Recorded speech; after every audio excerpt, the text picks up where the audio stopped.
Baik, Assalamualaikum warahmatullahi wabarakatuh. Salam sejahtera bagi kita semuanya. Kawan-kawan peserta pelatihan Local Government Leadership Training, kami sampaikan selamat datang di BPSDMD Provinsi Jawa Tengah, di Badan Pengembangan Sumber Daya Manusia Daerah Provinsi Jawa Tengah.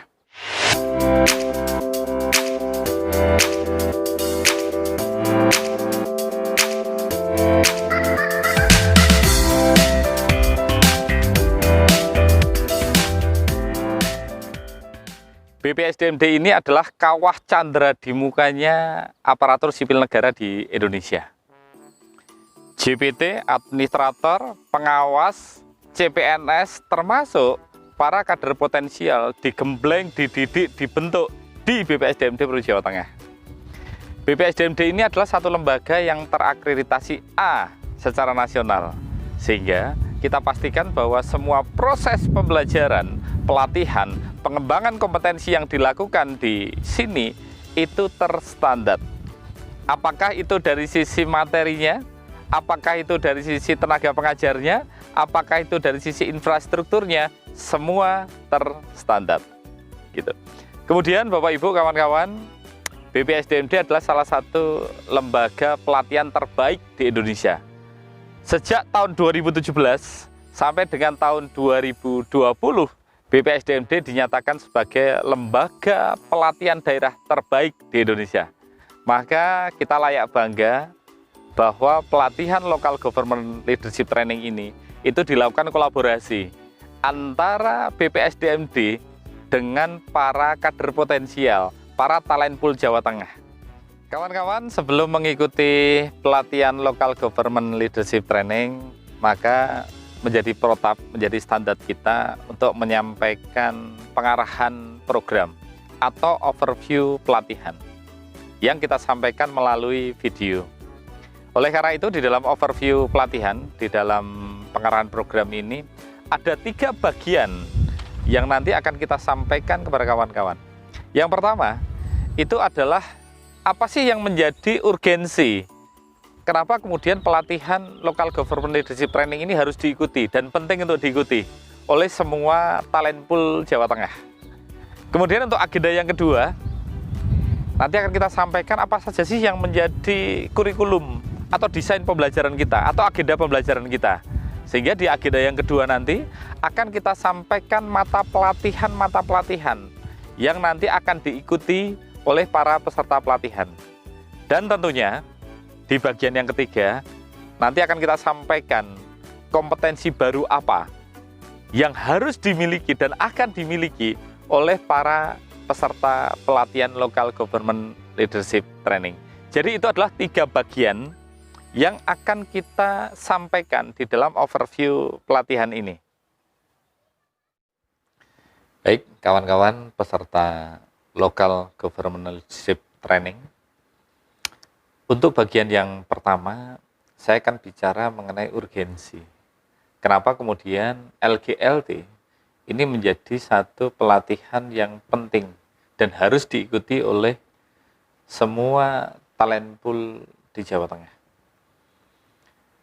Seperti kita ketahui bahwa mandatori di dalam Undang-Undang Nomor 5 tahun 2014 Jungto PP 11 tahun 2017, sebagaimana telah diubah di dalam PP 17 tahun 2020, disebutkan dan ditegaskan bahwa di dalam pengembangan karir, aparatur sipil negara harus didasarkan pada merit system. Di mana di dalam merit system itu pengembangan karir aparatur itu didasarkan pada kualifikasi, kompetensi, dan kinerja. Secara kualifikasi, teman-teman sudah memenuhi syarat untuk diproyeksikan dalam jabatan pengawas. Namun demikian, secara kompetensi dan secara kinerja, inilah yang kemudian harus dikembangkan, harus dibekali, harus disiapkan terkait dengan knowledge, skill, dan attitude-nya. Maka Bapak Gubernur Jawa Tengah itu menerapkan satu best practice, satu kebijakan yang menurut saya luar biasa, yaitu adalah berkaitan dengan manajemen talenta. Manajemen talenta ini mengarah kepada sebuah rencana suksesi, menyiapkan para aparatur sipil negara yang siap pakai, yang siap berkinerja dan siap untuk melayani masyarakat. Ada 4 tahapan proses manajemen talenta Jawa Tengah. Yang pertama adalah bagaimana kemudian talent recruitment itu dilakukan. Yang kedua adalah bagaimana kemudian talent development itu dilakukan. Yang ketiga adalah talent retention dilakukan. Dan yang keempat adalah bagaimana talent replacement dilakukan. Talent recruitment sudah dilakukan oleh kawan-kawan BKD Provinsi Jawa Tengah dengan program assessment center-nya, talent scouting-nya, yang menghasilkan para talent pool Jawa Tengah. Baik talent pool untuk calon pengawas maupun talent pool untuk calon administrator. Nah, what's next? Orang-orang yang memang sudah masuk di dalam talent pool Jawa Tengah ini harus kita siapkan. Ya, melalui mekanisme yang disebut sebagai talent development. Local Government Leadership Training adalah pelatihan pertama di Indonesia yang dilakukan oleh pemerintah daerah dalam rangka menyiapkan, ya, yang secara khusus menyiapkan kompetensi para aparatur sipil negaranya. Oleh karena itu, Bapak Ibu, kawan-kawan semuanya, di dalam Local Government Leadership Training nanti, maka para pelaksana calon pengawas ini dibekali dengan wawasan, dibekali dengan keterampilan, dibekali dengan sikap perilaku pemimpin perubahan.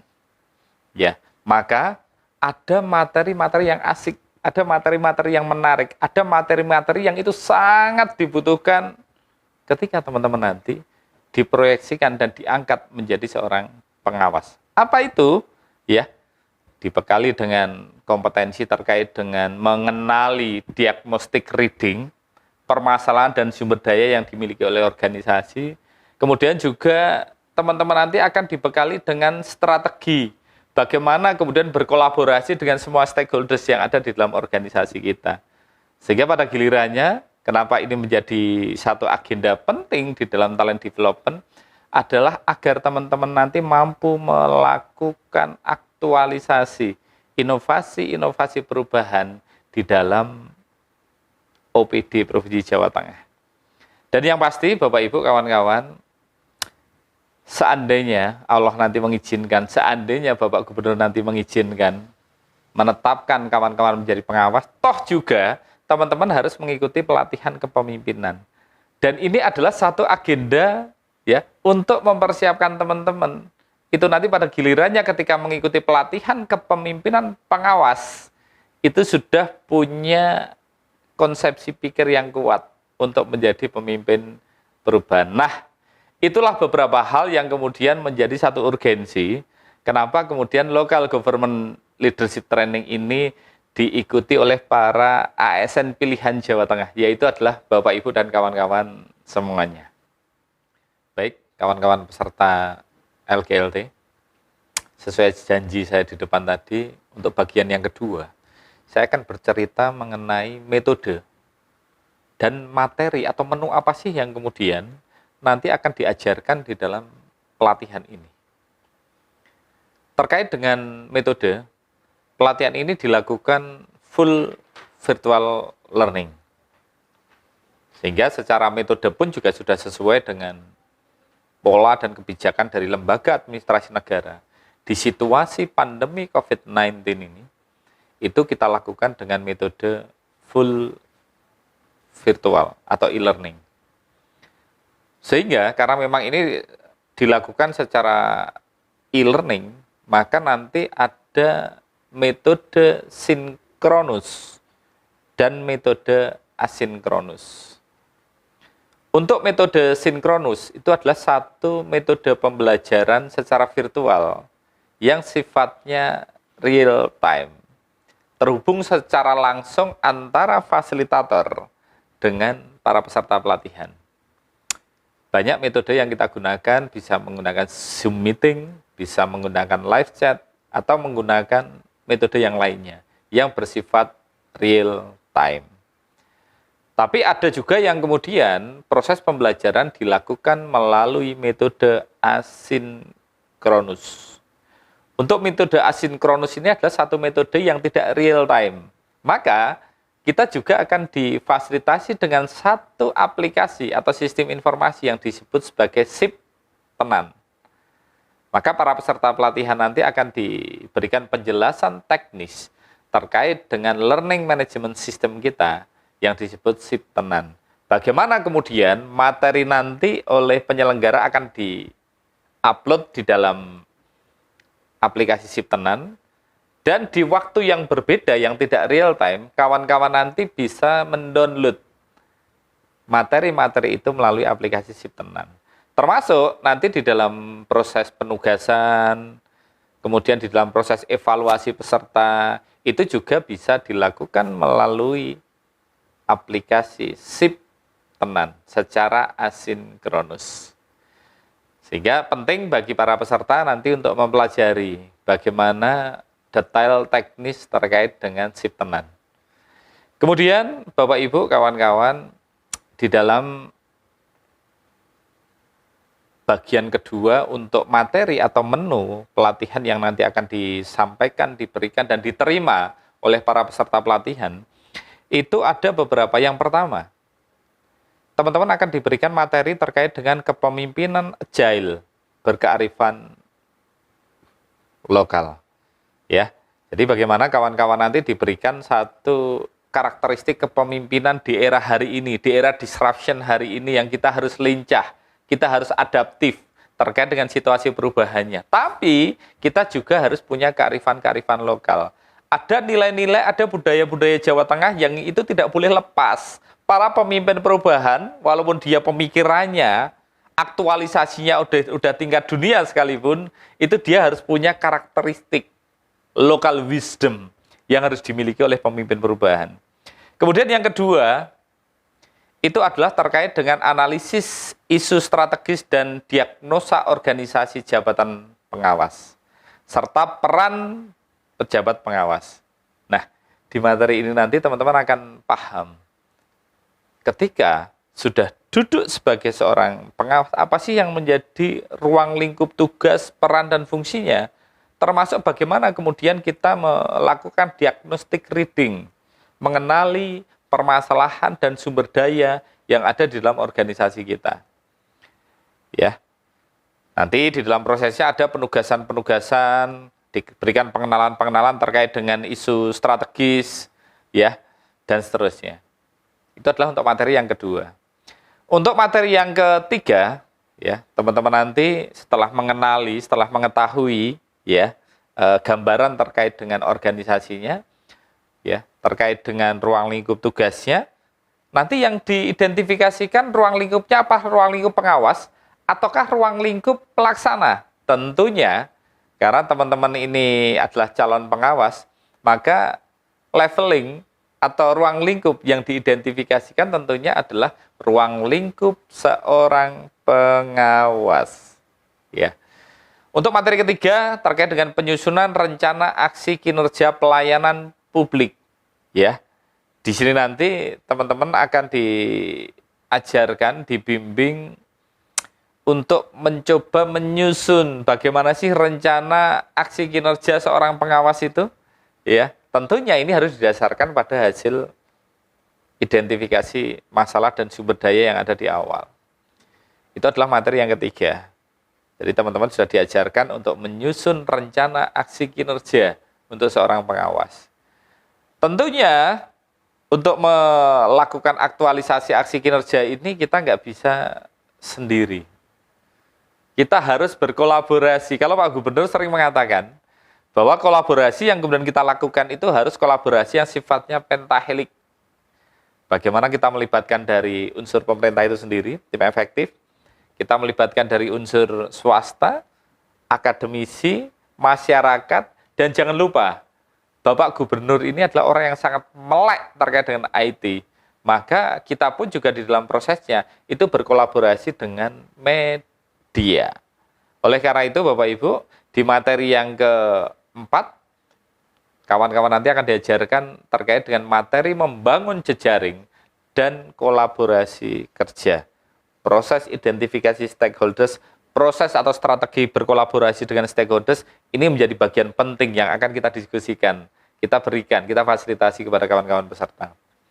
Kemudian untuk materi yang kelima, ya, teman-teman nanti akan diajarkan terkait dengan bagaimana menyusun rancangan aksi kinerja pelayanan publik di era adaptasi tatanan kebiasaan baru.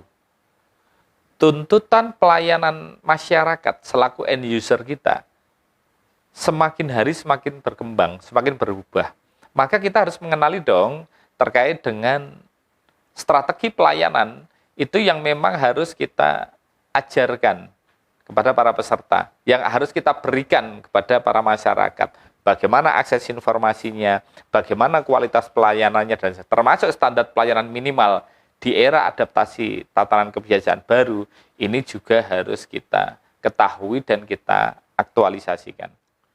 Nah, yang penting untuk kembali kami tekankan kepada kawan-kawan untuk bagian yang kedua ini, proses pembelajaran local government leadership training adalah bersifat experiential learning, di mana di dalam proses pembelajaran ini teman-teman bukan hanya memahami, mengetahui, tapi juga harus mengaktualisasikan.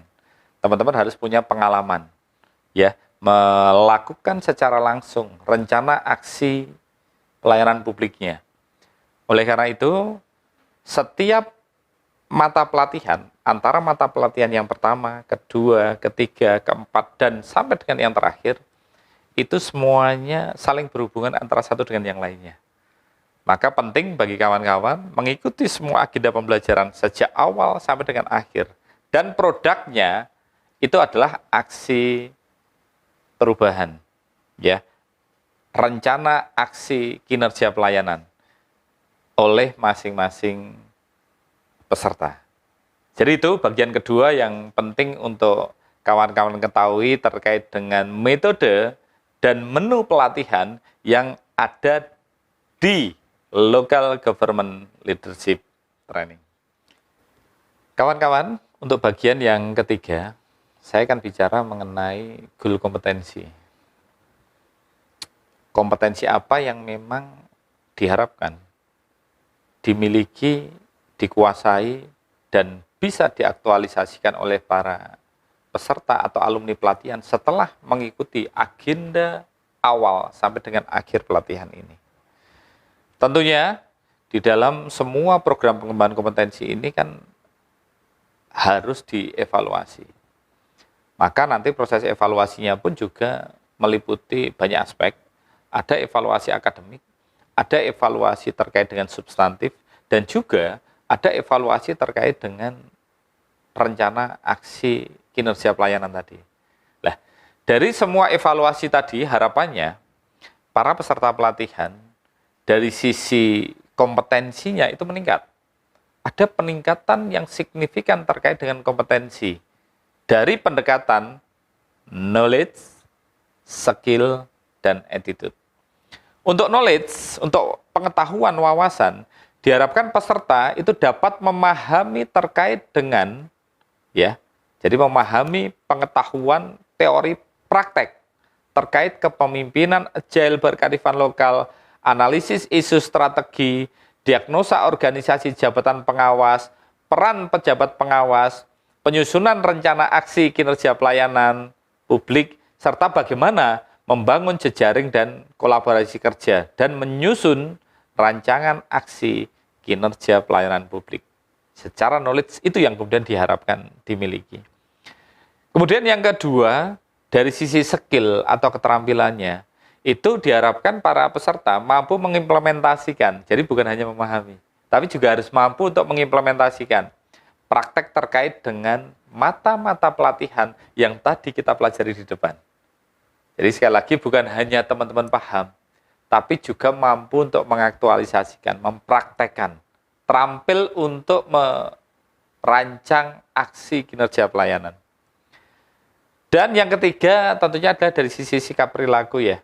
Sikap perilaku menjadi bagian yang memang ini harus mutlak kita bentuk, ya, dan diharapkan teman-teman nanti setelah mengikuti pelatihan ini pun juga harus memiliki, ya, sikap perilaku yang berintegritas.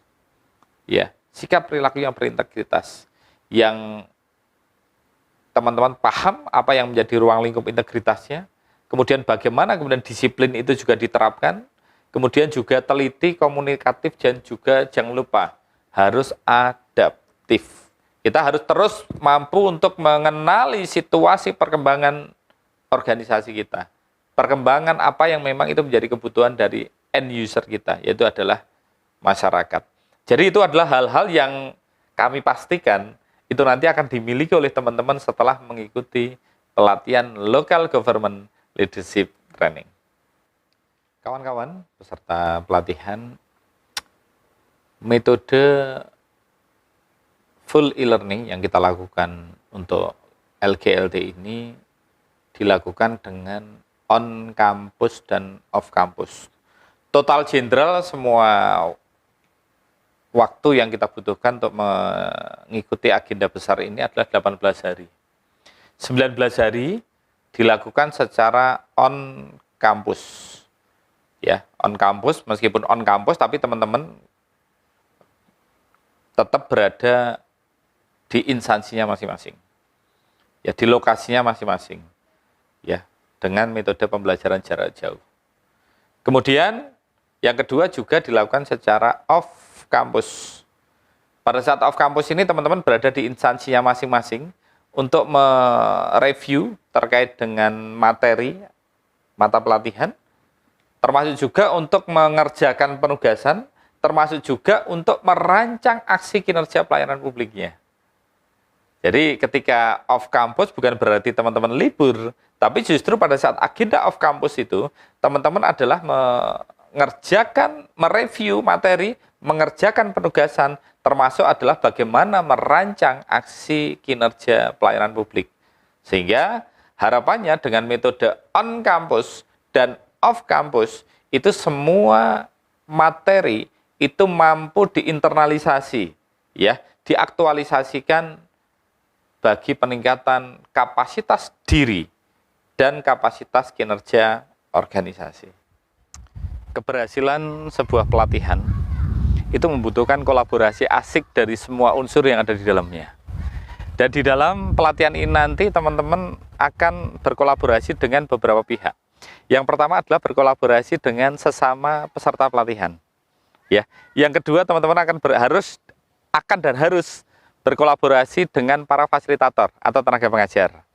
Yang ketiga, teman-teman juga harus berkolaborasi dengan para penyelenggara pelatihan, dengan para coach, dengan para penguji, termasuk teman-teman juga diharapkan berkolaborasi dengan para atasan langsungnya, yang nanti akan kita libatkan sebagai mentor pelatihan.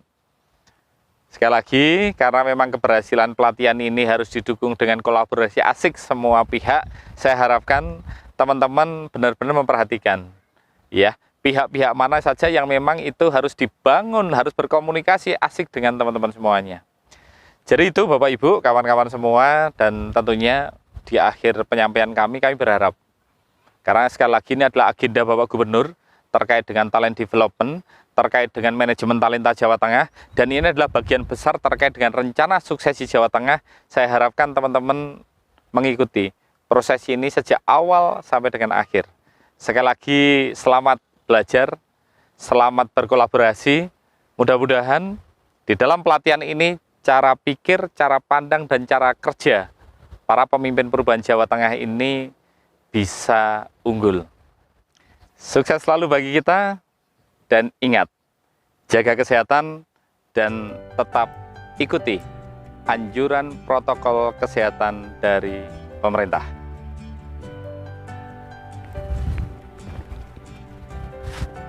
Assalamualaikum warahmatullahi wabarakatuh.